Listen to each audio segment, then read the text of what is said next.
through. I'll be back. He's alive! What an excellent day for an exorcism. Hi, this is Joe, and this is the Film Joe Podcast, where film talk happens. 1, 2, 3, 4.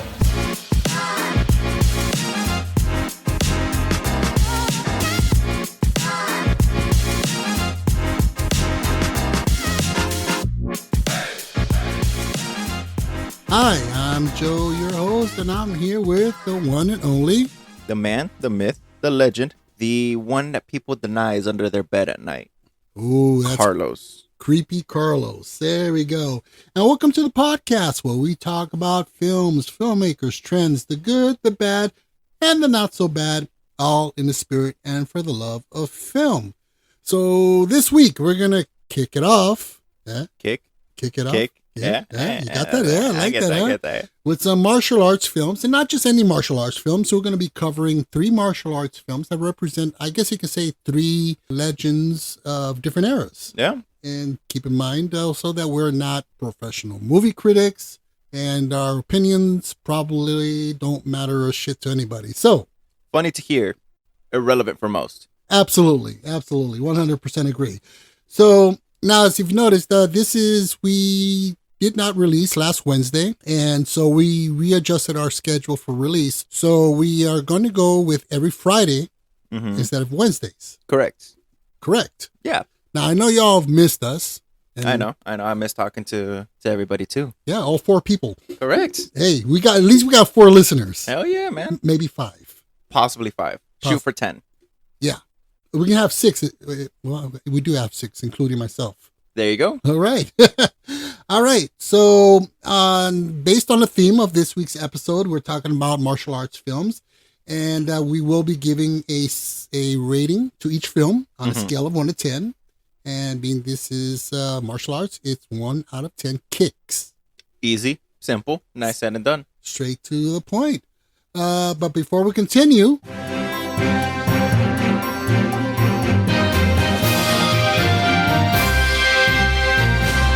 it's time for news bits. Bits of the news, man. Let me hear it. Let me get it. Well, it ain't much.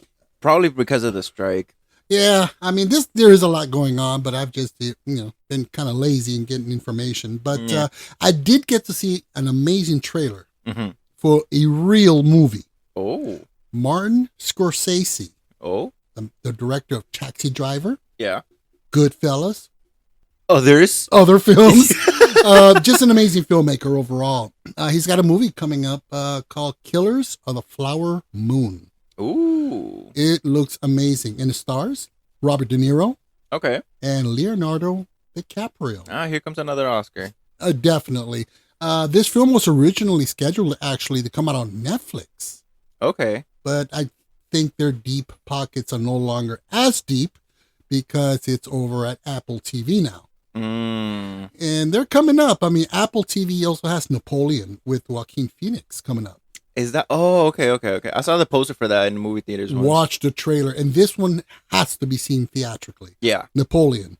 Amazing. In fact, I believe it's like, maybe the second big epic adaptation of the story of Napoleon Bonaparte. Okay. Major level film based on it. The first was actually, or the main one was 1927, Noel Gans, French filmmaker. He did Napoleon in a silent film. And he did a little experimental with the film where he filmed using 3 cameras and projected 3 cameras on 3 screens. Interesting. So it was an early version of, say, widescreen filmmaking. But the film was almost lost to history, and thank goodness they were able to find it. And it is an amazing looking film. I did get to see it. Other than that, that's about it. What about yourself? You heard any news? The strike is still going on. That's something, Yeah, and sucks. Yeah. The deep pockets of Hollywood refuse to pay the little man for their work. Well, the real sufferers here at this point, I mean, this is my opinion on the strike, is that, okay, they are fighting for the rights for more pay or better pay or fair pay based on streaming and this whole AI thing. And I get that, right? Brad Pitt, Angelina Jolie, all these big stars. Yeah. They can afford to take 3, 4, 5 months off. Mm-hmm. It's the writers who are living paycheck to paycheck. Yeah. The caterers, the carpenters, the electricians. I mean, I've heard engineers, everybody who lives on the sets. Yeah, these guys are actually, I've heard stories was a couple of them had to sell their homes or had to get loans and so forth. So I don't know. I'm kind of on the fence with that. And plus, they're fucking up our schedule for movies that we want to see. It's like, fuck the Carpenter. I want to see Ghostbusters Afterlife Part 2. Yeah. I mean, I know that man. sounds selfish, but Eh. I don't care. Now, on to The reporting of the watching. I mean, there's been a little bit of time to kick some rocks around, man. Yeah. I mean, we've been off the air for what, about 2-3 weeks? About 2 weeks. 2 weeks, yeah. And just being lazy, not doing a goddamn. Well, you've been going to school. I've been going to school, You've man. My schedule's been ramped up by 1,000%. I mean, this is the first time I've seen you in 3 days. Yeah. I mean, you're here. I don't even see you. Yeah. During the week, I'm basically home, sleeping, on the road to school, from school, on the road to work, from work, on the road back home to knock the fuck out. And sometimes sleeping on the road. So I'm, which is not good. I just tape my arms to a stingray and fucking pray to God for the best. So what about yourself? What do you? Wow.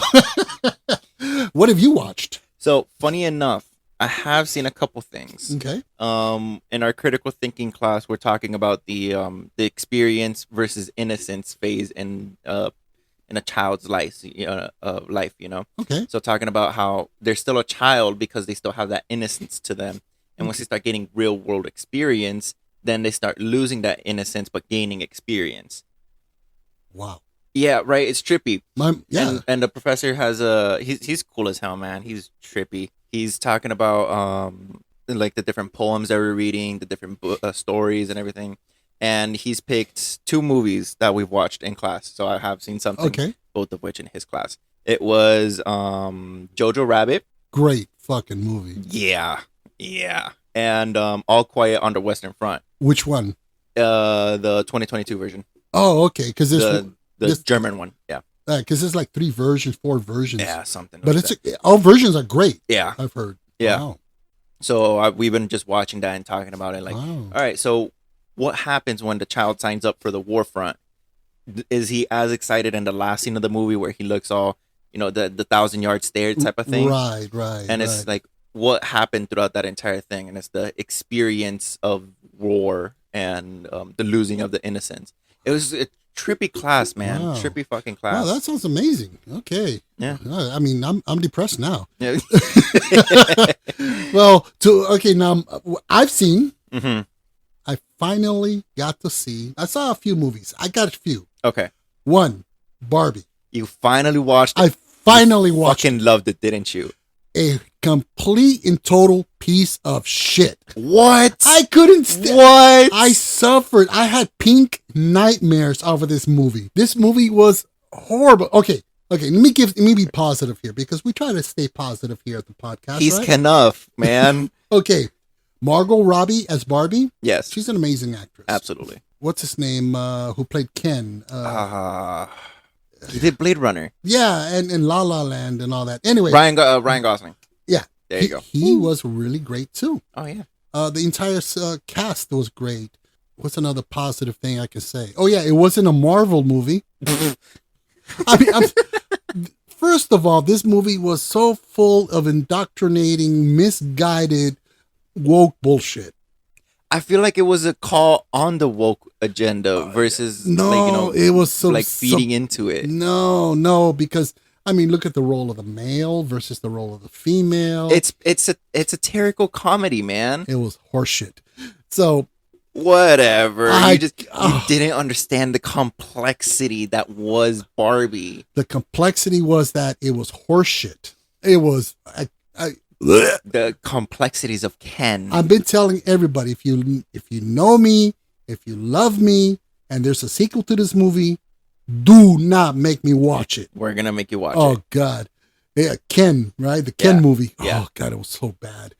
funny. And the music, the songs, they were horrible. I actually like the songs. Cinematography was nice. Cinematography was great. Yeah, and, great sound overall, sound design. Yeah. The movie was horrible. I'll defend that movie, man. Now, the other movie I saw was a film called A Million Miles Away. Okay. The true story of he was an aeronautical engineer, Jose Hernandez, Okay. who basically came to this country in picking fruits and vegetables out in the fields as a migrant worker with his parents.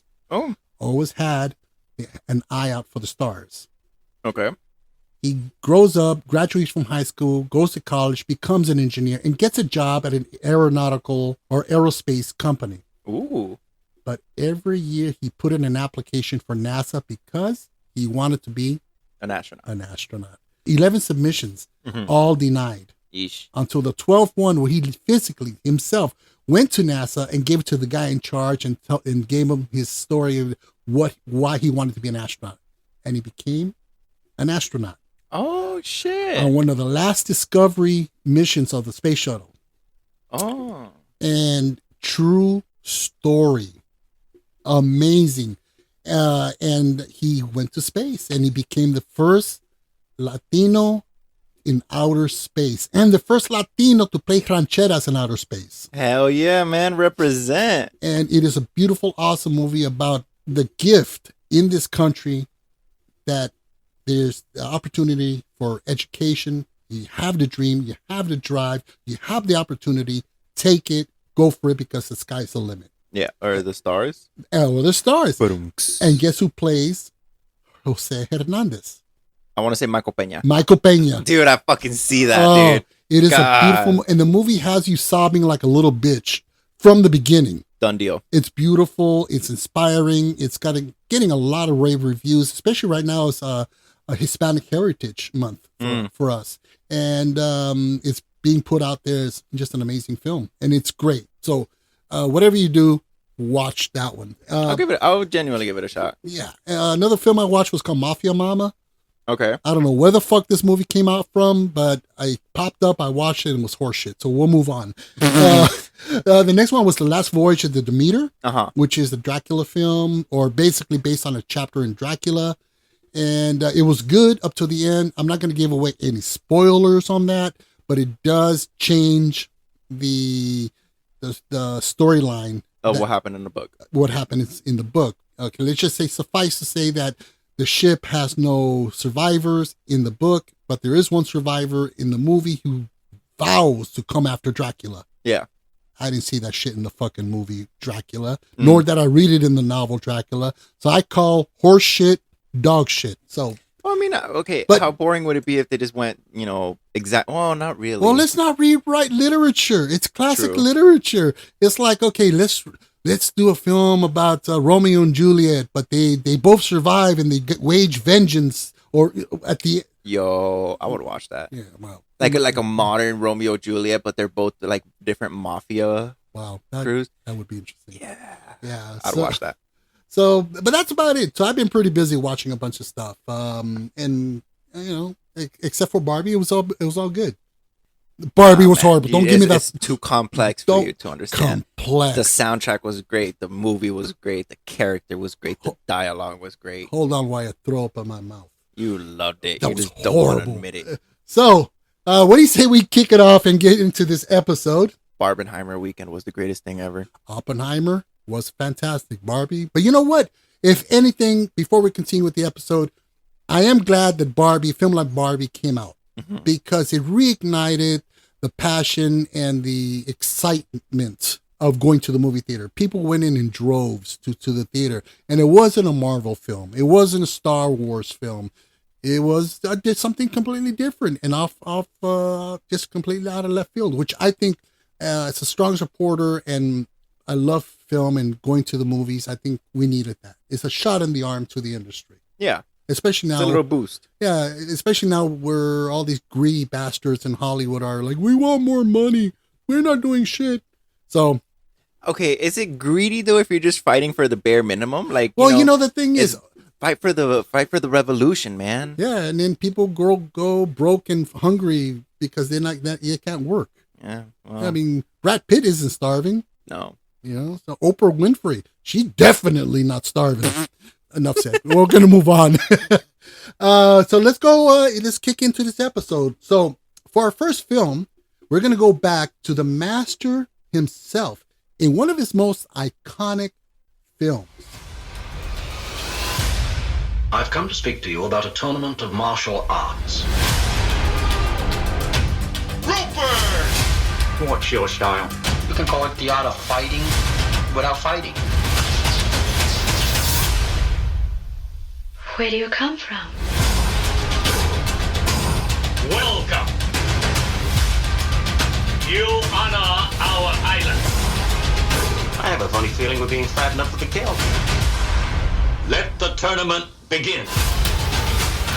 A Shaolin martial artist travels to an island fortress to spy on an opium lord, who is also a former monk from his own temple, under the guise of attending a fighting tournament. The film we're talking about is Enter the Dragon from 1973, starring Bruce Lee and directed by Robert Klaus. And by the way, has a small cameo by Jackie Chan. Does it really? Yeah, there's a nunchuck episode sequence in there where they share, and he's in there for, I guess, a small part. But yeah, Jackie Chan's in there. Yeah.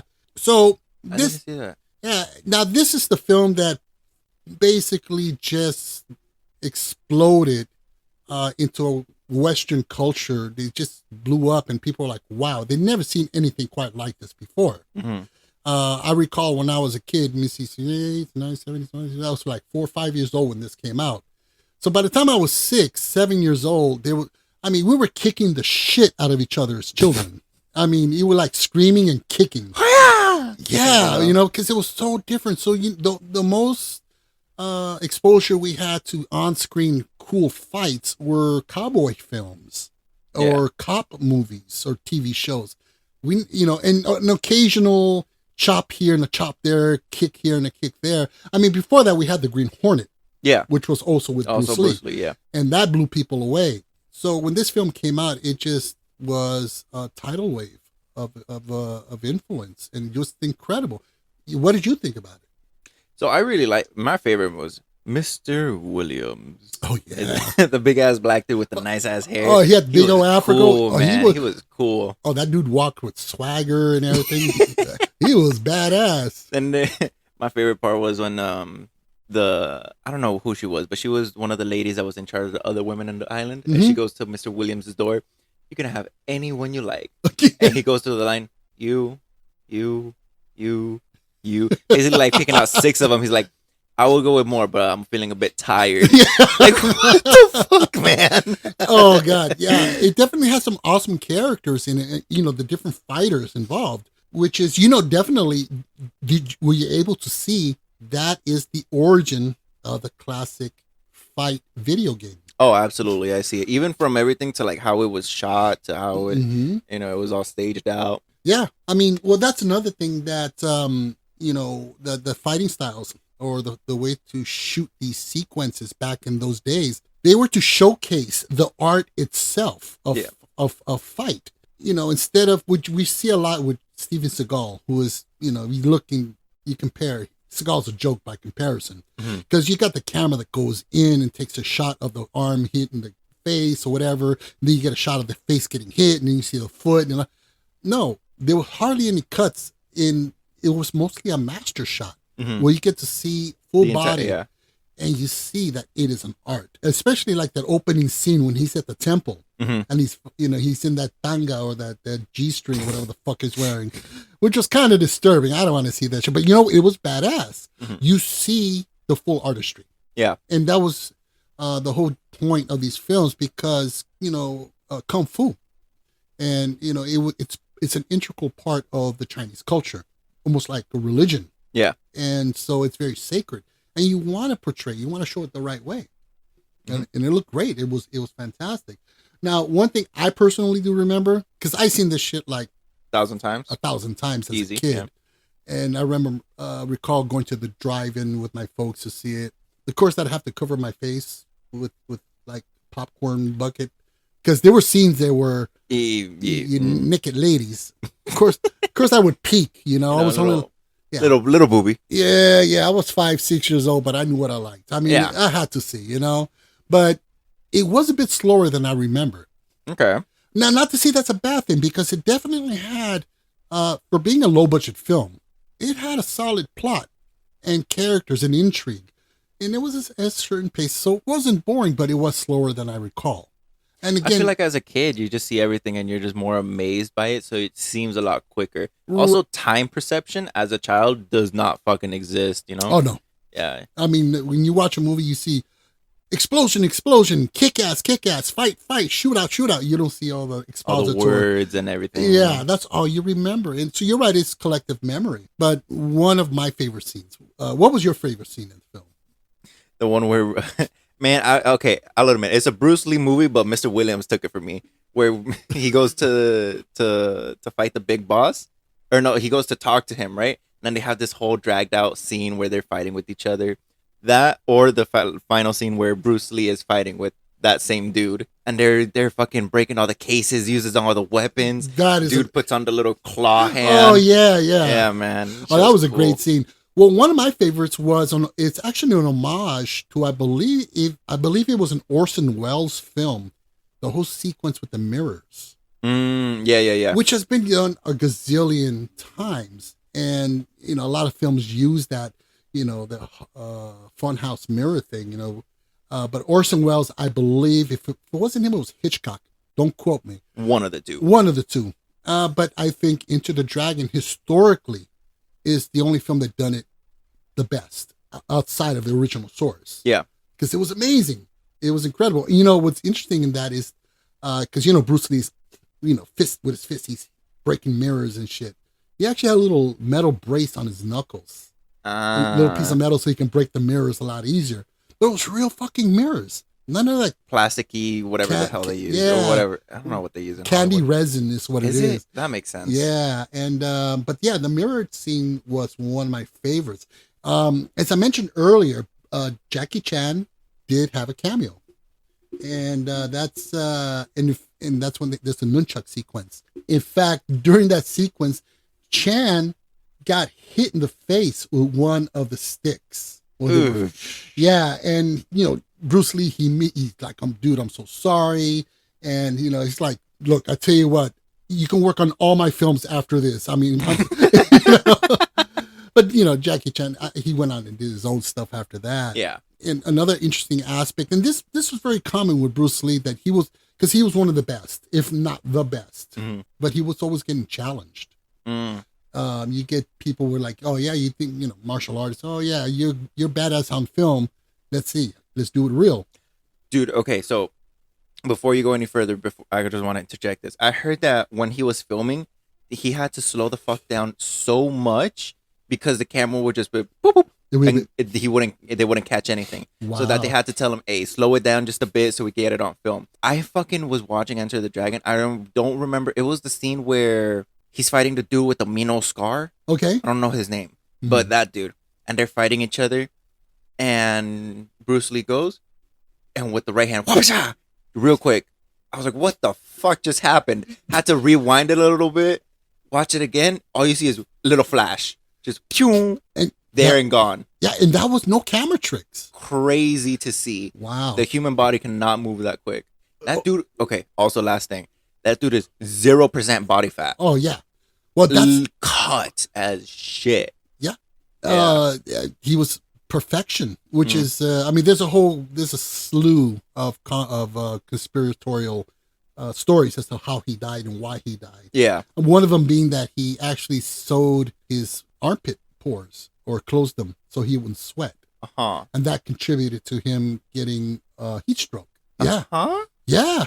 So it was fact that he did close his pores under his armpit so he wouldn't sweat. But that was debunked. Not the part that he did the surgery, but the fact that you close those pores up, you sweat everywhere else. Yeah, there's no change in the fact that you can sweat through the back, the front, Yeah. the face, Now the you neck. close all your pores, then you're dead. Yeah. You know? There was like I said earlier, he was always getting challenged. And there was this one film he was working on. In fact, there was this film where an extra straight up challenged him. Eesh. And Bruce Lee, he was always up for a good fight. He's like, okay, let's see how good you are. They fought for like a few seconds, kicked his ass. Yeah. He goes, okay, cool, now get back to work. And that was it. You know what though? If I had the chance to work on Enter the Dragon and I was an extra, even if I don't know how to fight, I would just like to, say like, hey, I challenge you. You can't be that tough and talk a whole bunch of shit. And then afterwards tell him, you know what, dude, I don't even know how to fight. I just wanted you to kind of like kick me for a little bit. It's been an honor, sir. Have a great day. What's the highlight of your life? Oh, I got punched by Bruce Lee, man. Knocked the shit out of me. Wow, that sounds good. Yeah, man. I mean, that's something. Not kinky, but like, Yeah. Like what an honor. Yeah. So now let's go into the numbers of this film. The budget on this film, like I said, it was a low budget film, not dirt low budget, but it was low budget, which was at the time in 1973, it was $850,000. Damn. Okay, which comes out to about $6 million in today's dollars, adjusted for inflation. Yeah. So it's a low budget film. Now, box office at the time of release, that whole year, because movies run for the whole year practically. Yeah. It made not 300 and what thousand?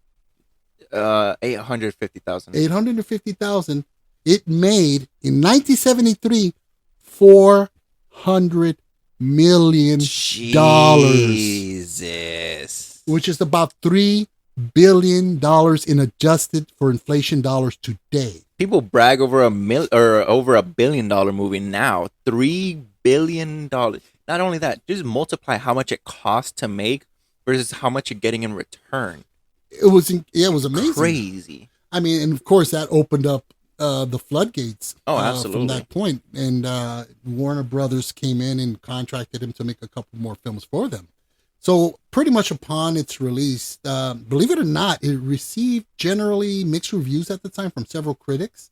Variety magazine, they dug it. They considered one of the best films of '73. Mm-hmm. IMDb, it's currently sitting at a 7.6. Okay. Metacritic, 83. And Rotten Tomatoes, critic score, 89%, which is certified fresh. Yeah. Audience score, 91%. And Letterboxd, they're kind of picky over at Letterboxd. I mean, you figure at least 4 out of 5? Yeah. No, 3.8 out of 5. Yeah, stingy bastards. Yeah, a bunch of arrogant pricks.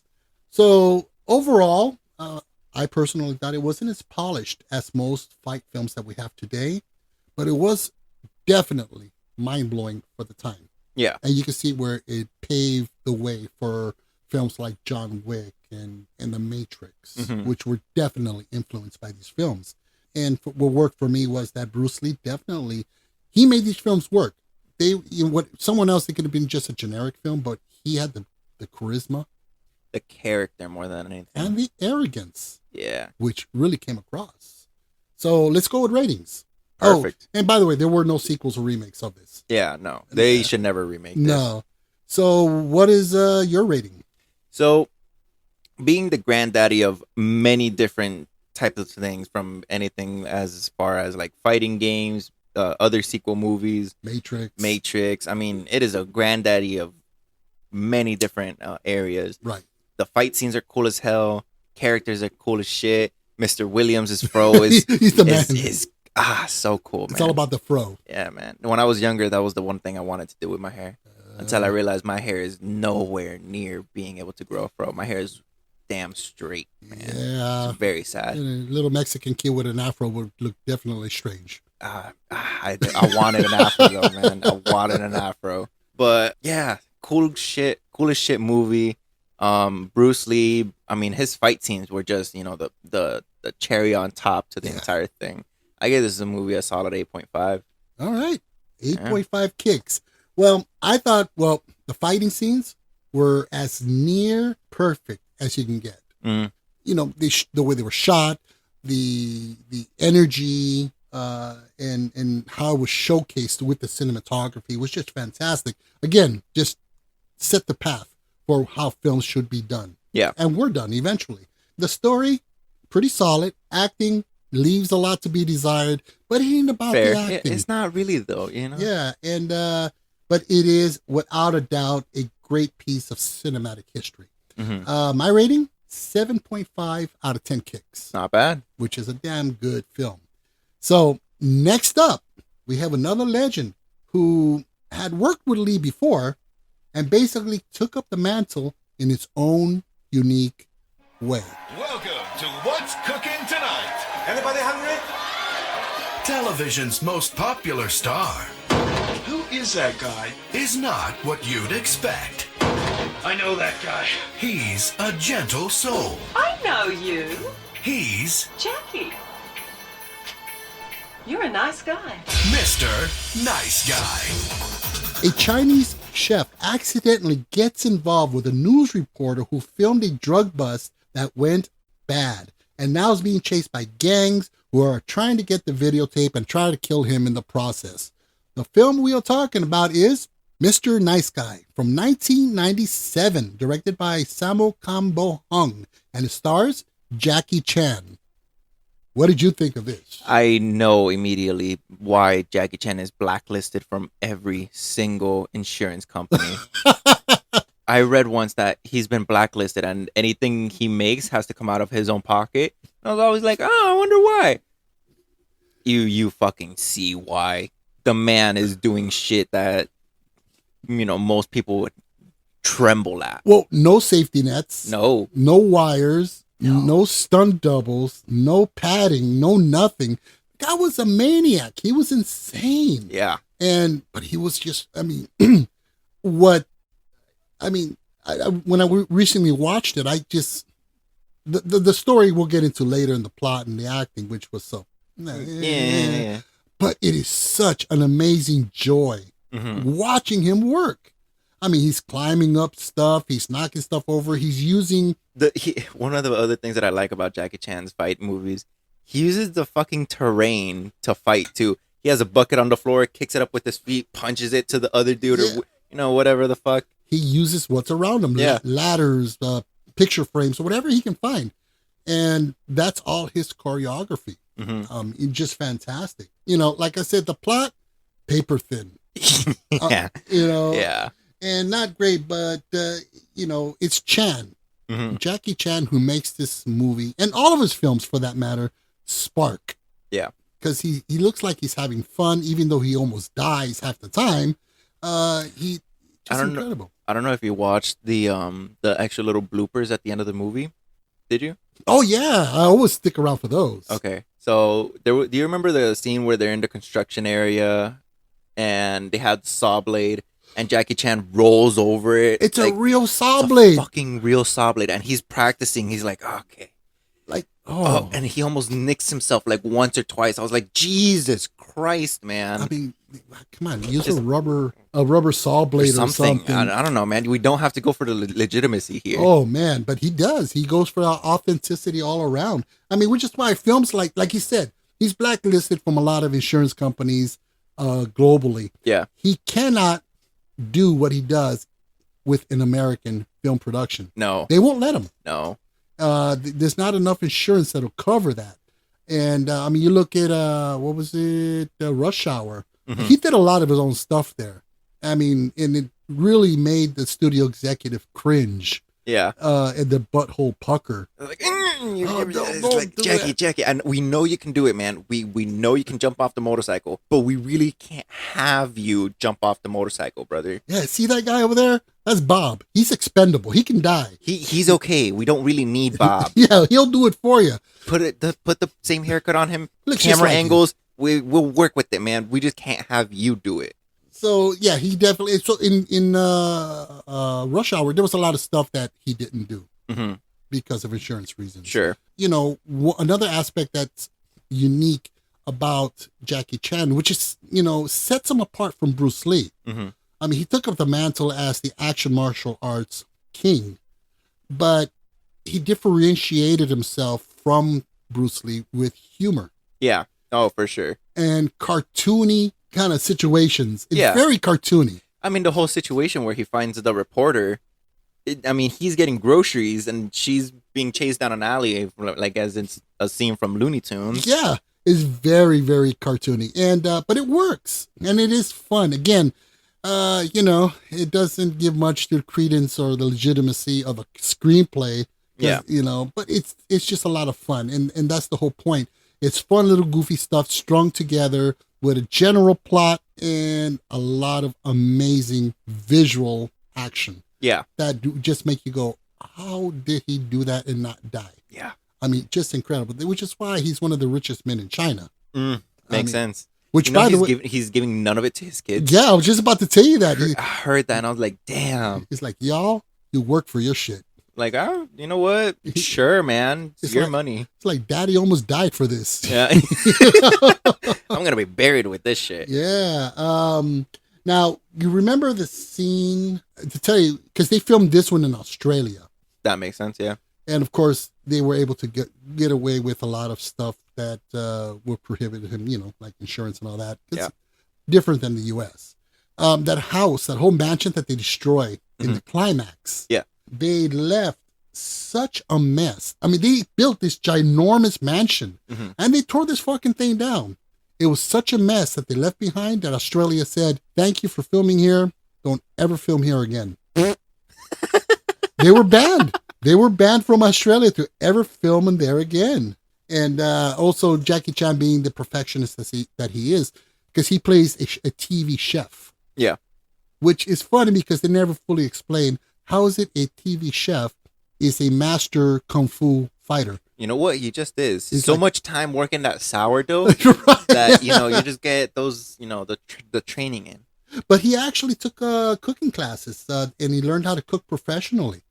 Look at him. For that scene, took a look authentic. Look at Jackie go, man. Yeah. Remember the construction site with the multiple blue doors? Yeah. Because they're going through the construction site and they're going, again, like a cartoon. That was like straight out of Scooby-Doo. Yeah. They're running across the hallway, going into the different doors. Go in one door, come out the other, crossing each other. Well, the multiple doors and trying to get to each other was directly influenced in its own goofy way to the mirror sequence from Enter the Dragon. Yeah, I can see that, man. Yeah, so instead of mirrors, there were blue doors. And I guess that was probably a nod to Bruce Lee, an homage to him. Yeah. But yeah, I mean, Jackie Chan, he's acquired multiple injuries. Yeah. Broken nose, broken arms, ribs, neck, sure. the whole 9 yards. And all for the art. Yeah. And it was art. I mean, despite the fact that it was a shit script. I mean, we're not there for the script. We're not there for the actors. Well, I'm there for an actor, Jackie Chan. Right. And it worked. So the budget at the time was about $6 million, which is about $11 million today. So it was a low budget. Box office wise, they made about $63 million, which is about $120 million. So it was a decent low budget hit. It did pretty well. And he garnered more attention here in the States. His first actual American production was a film called Rumble in the Bronx. Okay. And that was the first U.S. distributed big film, Jackie Chan, because he had been doing movies for decades in China or Hong Kong more specifically. So reviews it got from mixed to shit. Okay. I can see it. Okay, I'm not gonna be like, no, it's the greatest thing. I can see it. Yeah, I mean, I think with Jackie Chan, it isn't about a specific film that's a masterpiece, one of his greatest films. But I think with Jackie Chan, it's more about the body of his work. Yeah. And his accomplishments and what he's, his skills and talent. And I think that's what it's about with him. I mean, despite that, IMDb, it's sitting at a decent 6.2. Rotten Tomatoes, critics scores about 53%. So, it got some pretty decent reviews. Letterboxd, those picky motherfuckers. Of course. 3.2 out of 5. I was expecting worse, honestly. Yeah, but overall, I mean, it's a lot of fun. So your rating on this? So, okay. Jackie Chan, great. Right? Actors, yeah. The whole, Yeah. All of the action sequences over the top and great, man. I mean, the whole scenes where they're in the horse carriage and everything, and they're running on top of it, fighting on it. It's great. But the movie does leave a lot to be desired from it. And, kind of wishing there's like just a little bit more. More plot. But aside from that, it's pretty solid, which is why I give it 7.5. All right. Well, I found it to be a lot of fun. Yeah. Not a great script, but like you said, you're not there for the script or plot. Yeah. You're there to see Jackie Chan do his magic. And it's there, mainly it showcases Chan's talents. Yeah. Very enjoyable, lots of fun. For me, it's easily a 7 out of 10 kicks. Easily. So now, and again, there was no sequels or remakes for this. It's interesting about Jackie Chan and Bruce Lee is that they did a lot of standalone films. Well, Bruce Lee was very limited in his films. Yeah. Because he unfortunately passed away at the age of 32, 33, Young. Very young. But Jackie Chan rarely did sequels. He did, I think, a couple of Drunken Master films. He did a bunch of the Rush Hours. But that was because he jumped into America, and they're like, let's do a sequel. Sequel to the sequel to the sequel. Until they reached, what was it, 4? Yeah, and there was Super Cop, which was like 3 of them. So, but this one didn't get any sequels. So let's move on to our final film. Mm-hmm. And with this one, we go into some historical territory during World War II. When Japan invaded China, they ruled with a deadly fist. Many rose to fight against them. But only one man had the secret. A warrior legend. During the Japanese invasion of China, a wealthy martial artist is forced to leave his home when a city is occupied. With very little means of providing for themselves, Ip Man and the remaining members of the city must find a way to survive. The film is, of course, Ip Man from 2008, directed by Wilson Yip, and stars the man himself, Donnie Yen. Yeah, man. This guy. What can you say about this guy? I mean, he's just amazing. Yeah. He uses the same style that Bruce Lee uses in this film, which is Wing Chun. Yep. Which is no coincidence because Bruce Lee's master was Ip Man. Yes, that's yeah. You're right. He taught Bruce Lee the art of Wing Chun. It was just an amazing piece of history. Well, it's a film. I mean, you're not going to get strict, history there, but it was amazing. Mm-hmm. Donnie, fucked up piece of history, Oh, it is. Anytime dealing with World War I or II. Oh yeah, it was horrible. I mean, that's what led us into World War II because Japan was invading China, and we weren't too happy with that idea, so we did the oil embargo on them. And that's what dragged us into the war. But it just amazing, beautiful drama. In fact, this film is more about the story. Yeah, it's more a story with a mix of martial arts. I mean, it's a shit ton of martial arts in there. Yeah. But what you come away with is the story, the plot, the characters, the situations, the history. I mean, again, not actual history, but in the gist of, in the spirit of. So what were your takes on that? So I just want to throw this out real quick. Have you ever seen a movie, The Forbidden Kingdom or something like that? Jackie Chan and Jet Li. Yeah. Okay. Horrible movie. Okay, there was only one thing about that movie that I forgot to point out with Jackie Chan is that his whole fight scene with Jet Li in the cave where they're, Jackie Chan is the drunken dude and he's fighting all cool. Anyways, yeah, I just wanted to throw that out. The only great part about the movie. Back to this. So, Ip Man was pretty good. It got a bunch of views on my part. I think I've seen this movie like three, 4 times. Okay. Anytime I'm feeling martial artsy, Right. I think they still have them on Netflix. Yeah, I believe so. Yeah. But I mean, it's a great fucking movie. I mean, I'm a sucker for history pieces as well, so it's pretty fun to see this as well. Yeah, it's a great film. I mean, it's interesting about the film is that it's all about Wing Chun. Yeah. Do you know who created Wing Chun? Some person.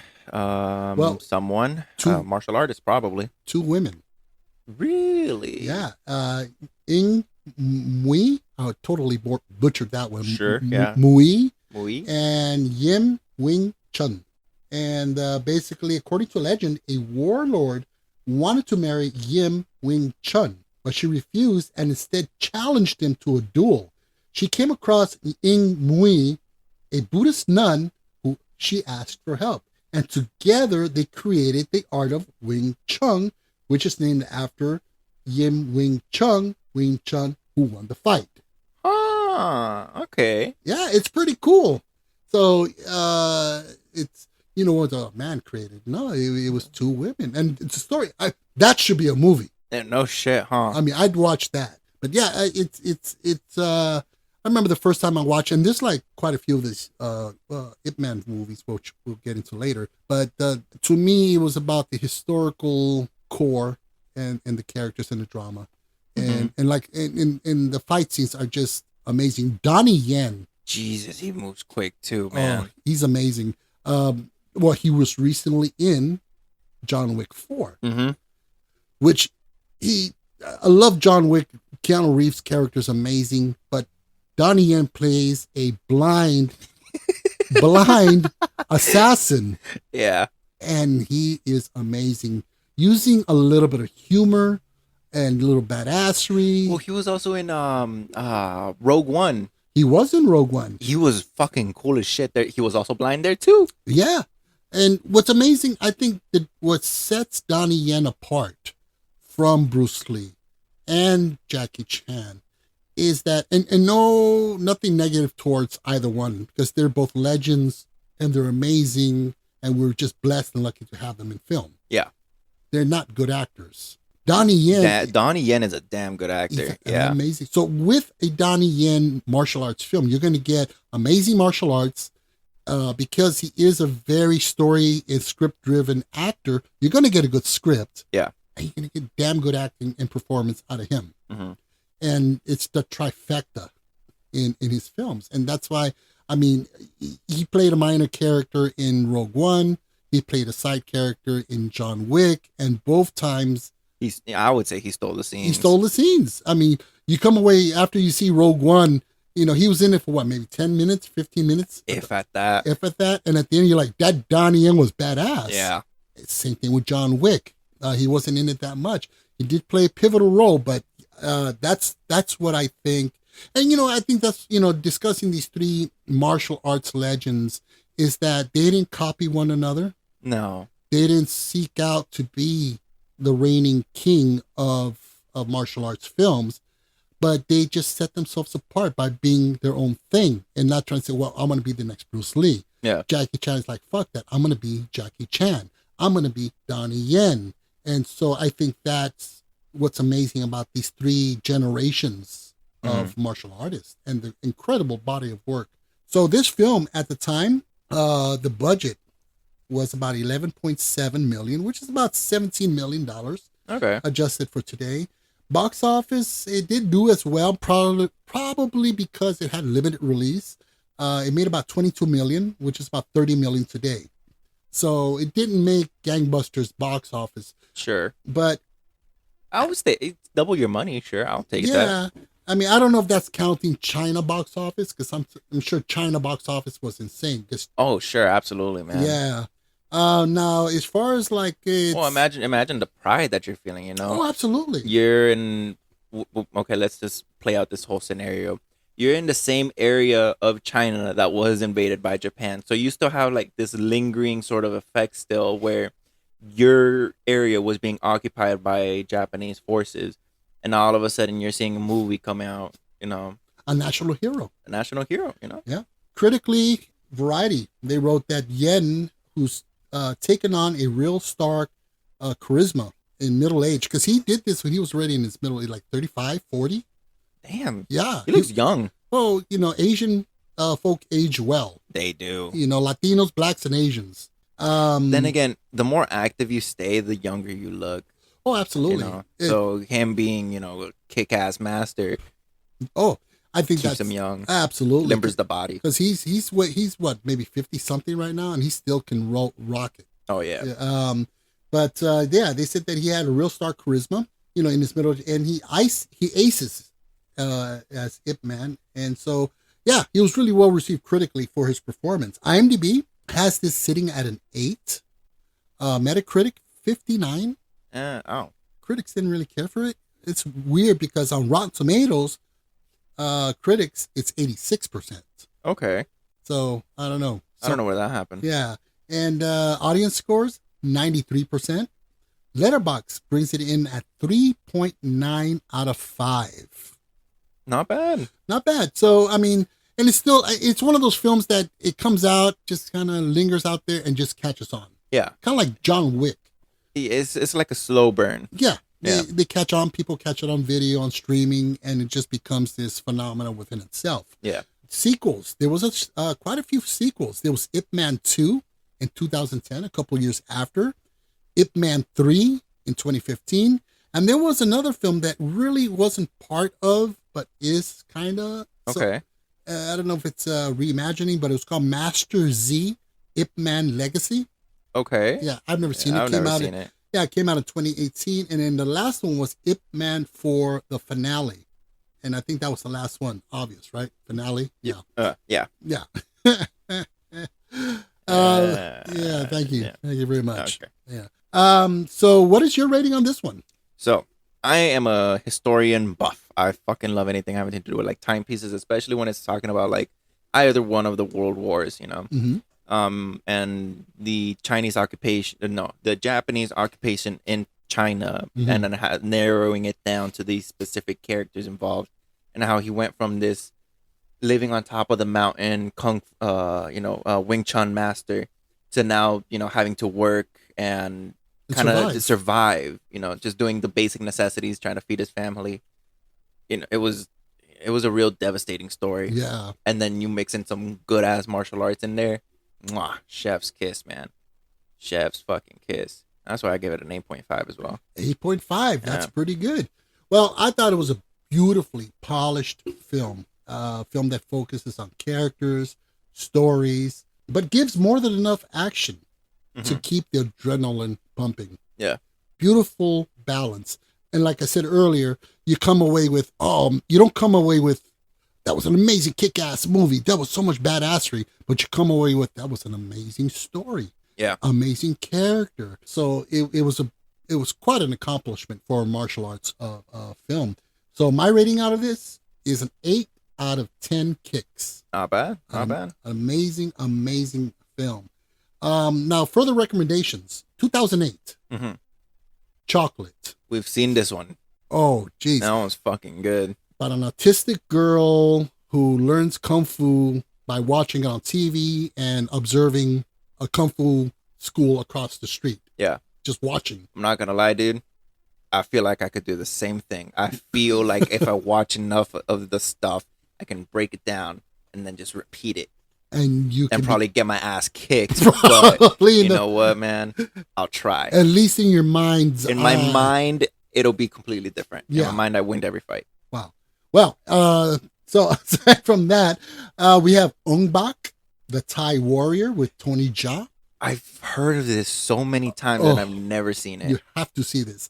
Amazing. It's a little village in Thailand of indigenous and some people coming from the city, some robbers, and they steal a sacred statue of the village, which is very important to the village. It's very religious item. So Tony Jaa, who is a martial arts master, goes into the city to retrieve it. Yeah. Holy yeah, shit. Man. Incredible film. Another one is The Raid Redemption.